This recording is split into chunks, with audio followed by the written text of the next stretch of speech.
What's up, guys and gals? Sanitary 103, and in today's video I'm going to show you my version of a chicken pesto pizza using a thin crust. By utilizing a thin crust, you can cut down on the calories a little bit. So before I show you what we're going to do, let me show you the ingredients that you need.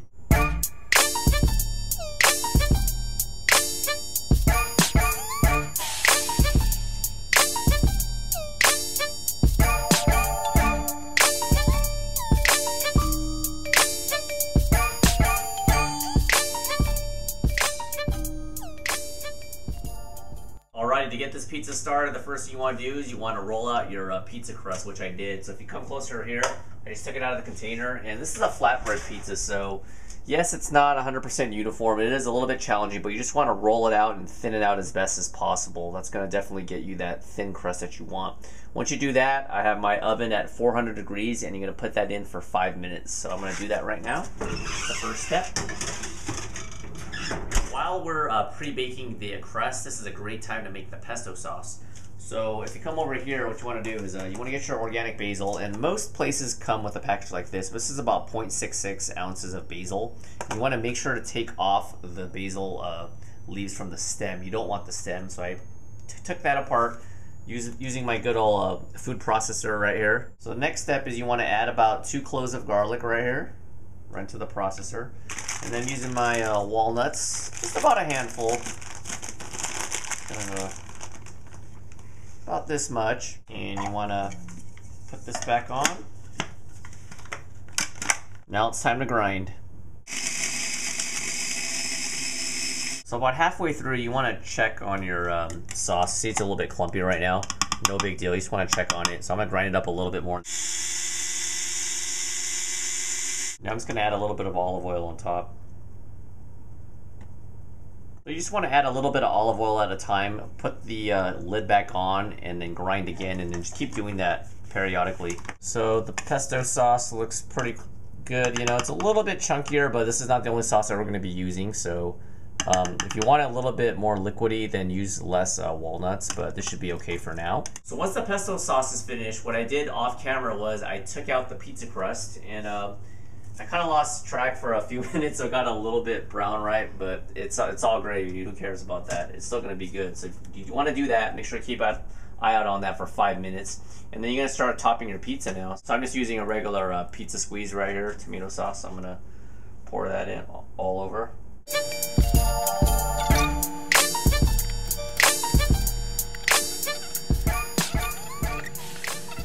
Next, the mozzarella cheese. This is one of the few times you'll actually see me eat cheese. I typically don't like cheese. You'll never see me eat a cheeseburger, nachos, anything melted, macaroni and cheese. It's a weird, I have some weird eating habits.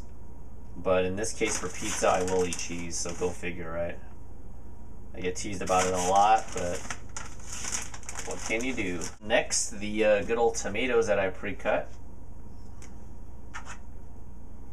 Feel free to add whatever veggies you'd like, zucchini, peppers, mushrooms. I'm just going to go with tomatoes in this one. Next we have the chicken. This is actually pre-shredded from Safeway. If you go to the grocery store and you can't find the pre-shredded, just buy a rotisserie chicken and break it down. I'm going to add all of this chicken. This way you get all your good protein.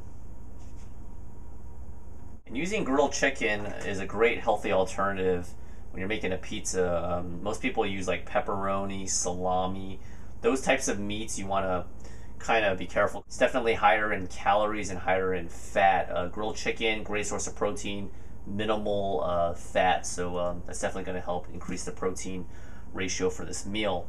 The next thing we're going to do is we're going to drizzle over the pesto sauce that we just made earlier, so let me go and grab that. So here's the good old homemade pesto sauce.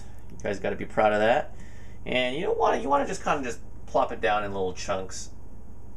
Okay, and just like that, put the pesto on. The last step is you want to put it back in the oven for about 5 to 10 minutes, and that's going to be based on your personal preference on the crust. So keep an eye out on it closely so you don't overburn it. So right back in. Welcome back, guys. It was about 10 minutes. I just took it out of the oven, so if you come on over here, I'm going to show you what I got.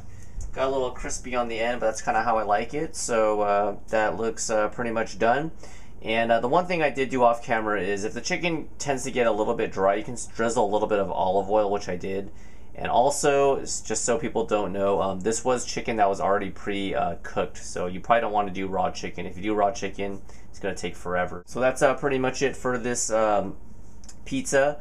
You're getting less calories because it is a thinner crust. You're getting a good high quality protein in the chicken, and you're not getting as much fat because you're not using like salami or pepperoni like I mentioned. You're getting some good vegetables with the tomato, and you're getting some healthy fats from the olive oil from the pesto sauce and a little bit of drizzle on top. That's about it for this video, guys. I hope you guys really enjoyed this recipe. Be sure to give it a shot. Let me know how you feel about it, and I'll see you guys in a couple days. Bye. This definitely can happen, especially if you're formerly overweight and then you start to lose weight.